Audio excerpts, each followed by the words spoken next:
বেশ কয়েক বছর যাবৎ একটা বিষয় কিন্তু একেবারে পানির মতো পরিষ্কার।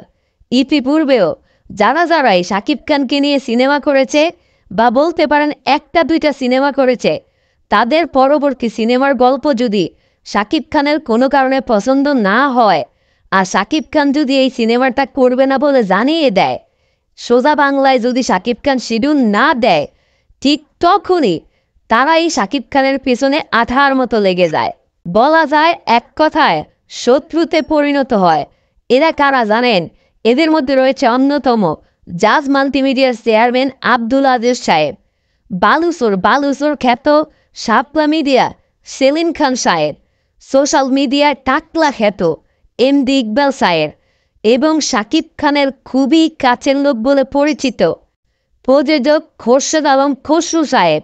এখন আবার অনেকেরই ধারণা এই সাহেবদের লিস্টে নতুন করে যোগ হলো বর্তমান সময়ের আরেক প্রভাবশালী প্রযোজক ও শাকিব খানের সবচেয়ে কাছের বন্ধু দাবি করা, যিনি কিছুদিন আগেও শাকিব খানের বিয়ের দায়িত্ব নিয়েছিলেন, সেই আদনান আশরাফ সাহেব।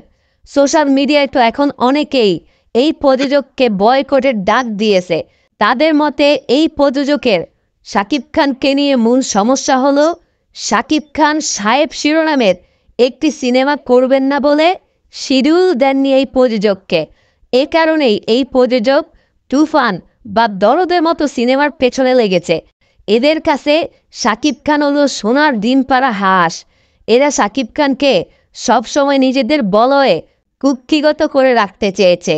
এসব মানুষদের কারণেই শাকিব খানকে অনেক সময় তার অনিচ্ছা সত্ত্বেও অনেক বাজে বস্তা পচা ছবিতে অভিনয় করতে হয়েছে।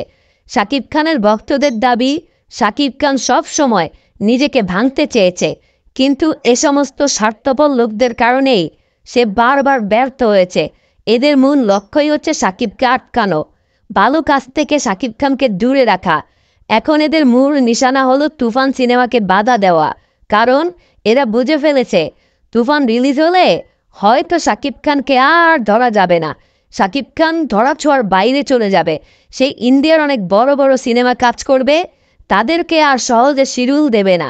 শাকিব খানকে কখনোই তারা নিজেদের ডেরায় ভেড়াতে পারবেন, এটাই হচ্ছে তাদের ভয়। অনেক শাকিব ভক্তই জোর দাবি জানাচ্ছেন শাকিব খান যেন আগামীতে স্বার্থপর লোক দেখে সিনেমা শিডিউল দেন, যাকে তাকে যেন শিডিউল না দেন। একটু যেন ভেবে দেখেন কাকে শিডিউল দিচ্ছেন, কাকে বন্ধু বলছেন, কাকে আত্মীয় বলছেন, কাকে পরিবারের লোক বলছেন। এরাই যেন আবার সুযোগ বুঝে শাকিব খানের বিপক্ষে চলে না যায়।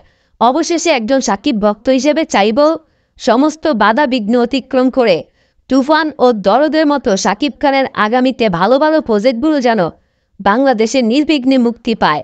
যারা শেষ পর্যন্ত ভিডিওটি দেখলেন, আপনাদের সকলকে অসংখ্য ধন্যবাদ।